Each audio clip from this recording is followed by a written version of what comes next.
The Boston Bruins play a style of hockey that's been described as about as exciting as a dish of meat and potatoes, but they emphasize hard work and fun, as Don Cherry explains. All I ask the team is try to do your best. There's some nights they don't do their best, but as long as they try, that's all I ask. It's honest hockey. A guy gets 2 shifts. If I see he wants to float, then he doesn't play. And if I see he has 2 games in a row, we get rid of him. We play a system. I think it's a good system in that you take Dennis O'Brien. He came here. He couldn't make Cleveland. He couldn't make Colorado. And he comes here. He takes a regular shift on a first-place club that's just behind Montreal. I took him aside in 5 minutes, told him what we wanted, and here's a guy that does his best. I sat down with him 5 minutes one night, and he explained the system to me on a little napkin, and he told me to do exactly what he said, and he said I could be here for a long time. And basically, it's just simple hockey, and it's good hockey. It's hard-nosed hockey, and I've never played hockey where I've had so much fun. The coach is just tremendous. He makes you have fun, and if you can win and have fun, everybody's happy. We're not a finesse hockey team as such, but we do work very hard, and we try to incorporate a team style, which has been successful for us. We have a lot of depth, and we have some real strong wingers, and they seem to be the key to our team. The Bruin wingers are a rugged, abrasive group, and they do seem to dominate play along the boards. I hate to use the word intimidate. We have a big, tough club. If a team tries to come out and try to hit us, I just love it.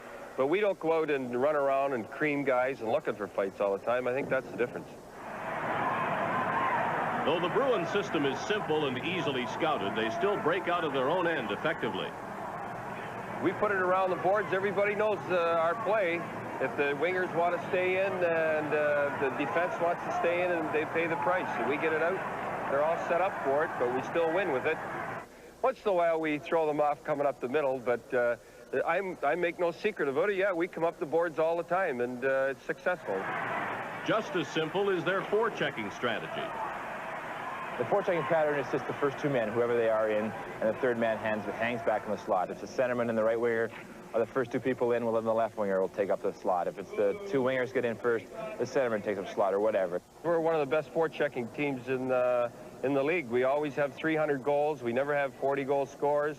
The big thing is the wingers pay the price there.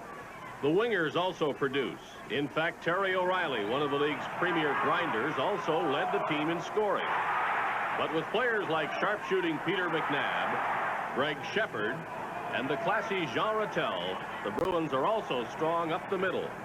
Our centermen are, I hate to say it, the brains of the team. And they feed the wingers. They're in the slot waiting.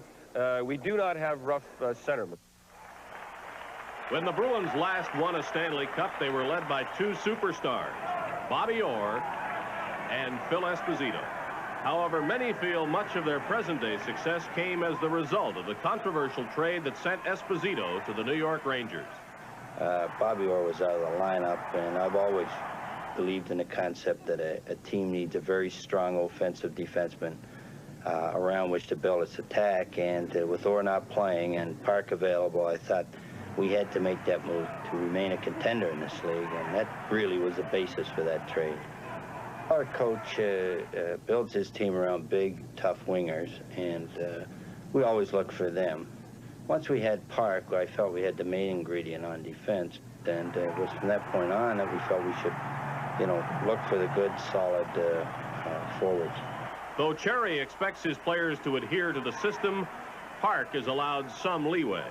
If you have a guy like that, you start telling him too much regimented, then you're in trouble. So he's sort of got his head. I let him have his head. There's no defenseman in the league as good as him right now. I've said this before.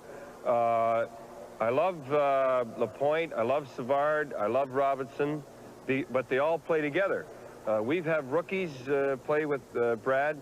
Also, I've told him I want him to stay back. I don't want him to get points. And I think that him doing what I want him to do is cost him the Norris Trophy. But we're in first place. A few years ago when we last won the Cups, it's no secret our team was basically built around Bobby and Phil, and even though we had a good supporting cast, I mean, I don't think we could have won if we didn't have those 2 guys. There's no doubt about it. I think they could have made any team in the National League win. But this year we have much more balance, I think, and it's a hard-working team. We forecheck like mad nowadays. I think you'll find all the teams that have done well in the playoffs are hard-hitting, good forechecking teams. Everybody's honest, and everybody tries, and they do their best, and that's all you can ask for in a hockey team. But the main thing they have is they have a lot of fun. Like I was saying earlier, Canadiens are the best team, but we're the best team in regards to fun. Well, some call it meat and potatoes hockey, all that fun, and it certainly is the right diet for the Bruins. They've done a fine job the past few seasons.